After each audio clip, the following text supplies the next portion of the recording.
हमारे यहाँ तो ट्रेन पर 500 से लेकर 5000 लोग एक वक्त पर सफर कर लेते हैं, लेकिन आज हम आपको एक ऐसी ट्रेन के बारे में बताएंगे जिस पर एक वक्त में सिर्फ 28 लोग ही सफर कर सकते हैं। ये कोई मामूली ट्रेन नहीं, इसकी एक टिकट $550 की है।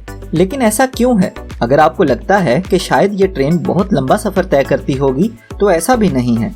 बल्कि हैरानी वाली बात तो ये है कि ये ट्रेन मुसाफिरों को जिस स्टेशन से लेकर जाती है, इसी पर वापस भी छोड़ जाती है। ट्रेन में जीन्स और टी शर्ट पहनना भी मना है। आखिर इस ट्रेन की खिड़कियों की 5 तहें क्यों हैं और इस पर सफर करने वालों को खाने में क्या दिया जाता है? आज की इस वीडियो में हम आपको ये सब बताएंगे। मजीद इंटरेस्टिंग और इन्फॉर्मेटिव वीडियोस के लिए हमारे चैनल को जरूर सब्सक्राइब करें। आप सबने 5 स्टार लग्जरी होटल्स का तो सुना होगा, लेकिन आज हम आपको 5 स्टार नहीं बल्कि 7 स्टार लग्जरी ट्रेन की सैर करवाएंगे और इससे मुतालिक शानदार और हैरत अंगेज हकायक बताएंगे। 7 स्टार्स इन क्यूशू जापान के जजीरे क्यूशू की मुकम्मल सैर के लिए बनाए जाने वाली एक ट्रेन है। ये ट्रेन 7 रेल कार्स पर मुश्तमिल है, जिसमें से 5 स्लीपर कार्स, 1 डाइनिंग कार और 1 ऑब्जर्वेशन लाउंज है, जिसमें बैठकर जापान के खूबसूरत नज़ारे किए जाते हैं। ट्रेन की टिकट लेने के बाद जब आप स्टेशन पर पहुंचते हैं तो ट्रेन का स्टाफ आपका भरपूर इस्तकबाल करता है और ट्रेन के इंतज़ार के दौरान आपको ड्रिंक्स के साथ साथ खाना भी सर्व किया जाता है।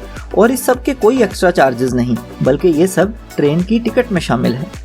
इस सब के बाद ट्रेन की आमद का इंतज़ार किया जाता है और ट्रेन के आते ही ट्रेन का स्टाफ मुसाफिरों को खुश आमदीद कहकर मुसाफिरों को उनके मखसूस कंपार्टमेंट्स तक ले जाते हैं।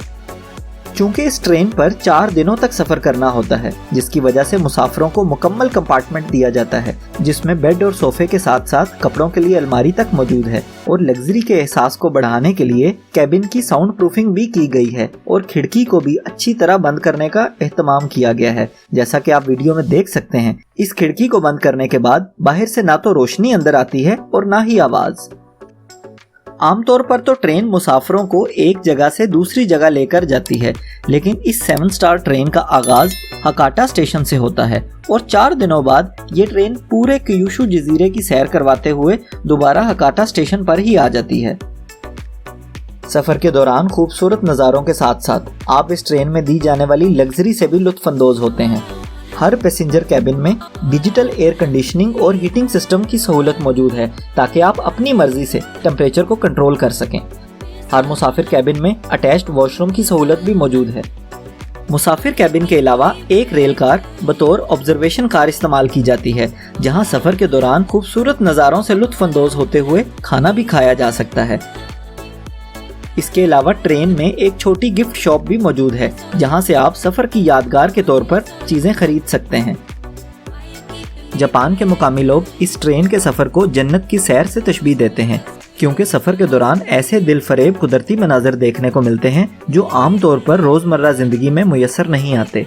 और इस ट्रेन में दाखिल होने के लिए सिर्फ टिकट खरीदना ही काफी नहीं, बल्कि असूल व ज़वाबित के मुताबिक ड्रेसिंग करना भी जरूरी है।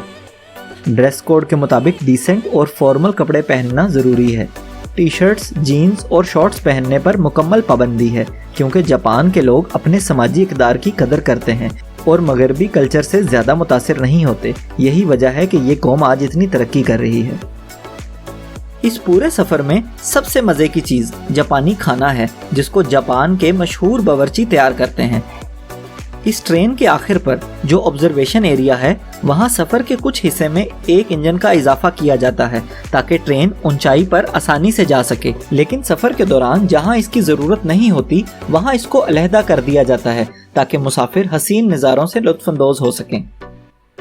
इस ट्रेन में मुसाफिर 4 दिन तक मुसलसल सफ़र करते हैं, लेकिन 4 दिन के इस सफ़र का हरगिज़ ये मतलब नहीं कि आपको ट्रेन में बैठकर सारा वक्त गुजारना पड़ेगा, क्योंकि चंद मखसूस ट्रेन स्टेशंस पर मुसाफिरों को ट्रेन से उतारकर बस में बिठाया जाता है और उस पूरे इलाके की खूबसूरत तरीन मुकामात की सैर करवाई जाती है। उम्मीद है आपको भी ये ट्रेन पसंद आई होगी। क्या आप इस ट्रेन में सफ़र करना चाहेंगे? और आपके ख्याल में इसकी एक टिकट कितने की होनी चाहिए? हमें कमेंट्स में ज़रूर बताएं। अगर आप उड़ने वाली गाड़ियों के मुतालिक जानना चाहते हैं तो यहाँ क्लिक करें, और अगर आप जानना चाहते हैं कि रोल्स रॉयस जैसी लग्जरी कार्स को जदीद मशीनों के होते हुए हाथ से ही क्यों बनाया जाता है तो यहाँ क्लिक करें।